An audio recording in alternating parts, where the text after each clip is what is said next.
ساڵانە لە دەشتی هەریر بڕێکی زۆری دانەوێڵە بەرهەم دەهێنرێت و جوتیاران بەرهەمەکانیان لە فڕۆکەخانەی هەریردا کۆ دەکەنەوە تا ئەو کاتەی دەیبەنە سایلۆ. جوتیاران ئاماژە بۆ دەکەن کە لە 2 ساڵی ڕابردوودا سایلۆیەک لە ناوچەکەدا هەبووە، بەڵام بە بڕیاری وەزارەتی کشتوکاڵ و ئەنجومەنی وەزیران سایلۆکە لەم ساڵدا نەکراوەتەوە و ئەوانیش ناچار بوون گەنمەکەیان ڕەوانەی سایلۆکانی تر بکەن. هەوسارە فەلاحی بەنسبەتی پار و پێرار، 2 قاتی پار و پێرارە و 3 قاتی پار و پێرارە. حکومەتیشەگە و هەر لەمە بکە ئەمە چارن نییە بە بەلاشی ئەدەین و حکومەتنی لێ وەرناگری. خوش قبول ناکە ئەمە ئەو ماندی بوونەوە ئەو هەموو چێشە و مەسرفە و چیمیا و لێرە شوەرە لە قەلاوی بارکە لۆ هەو لێرێ شەو ڕۆژ بە 100,000 دیناری.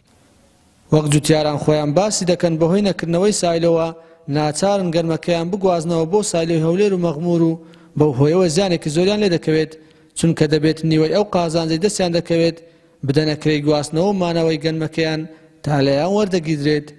ساڵانە جوتیارانی دەشتی هەریر گەنمەکەیان لە فڕۆکەخانەی کۆنی هەریردا کۆ دەکەنەوە، بەڵام ژمارەیەکیان ئاماژە بۆ دەکەن کە لەلایەن ئەمریکەکانەوە داوایان لێکراوە تا 15 مانگ فڕۆکەخانەکە چۆل بکەن.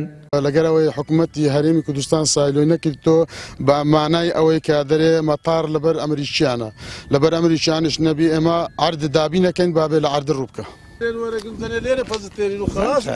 داوا لە حکوومەتەکەین، داوا لە وەزیری کشتوکاڵەکەین بەهانەی ئەو فەلاحی دەشتی هەریر بێتن لەوەی 2 سالۆدا ئەندرێ 7 سالۆدا نەندراوە.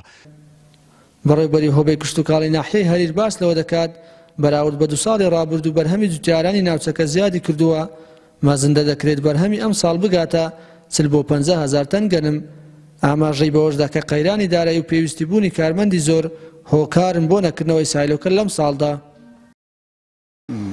بەنسبەت گلەی جوتیار کە دەکا بۆ بنکەی وەرگرتن لێرەوە ناکرێتەوە، حتمما ئەوەی من وەکو شەخص بیزانم باوەڕ ناکەم سایلۆی هەولێر ئەو هەموو کادیرەی هەبی 6-7 بنکە بەڕێوە بات. زایدەن مەساریفێکی زۆریشی دەوێ. ئێمە ئێستا لە قەیرانێکی گەورەی دارایی داین.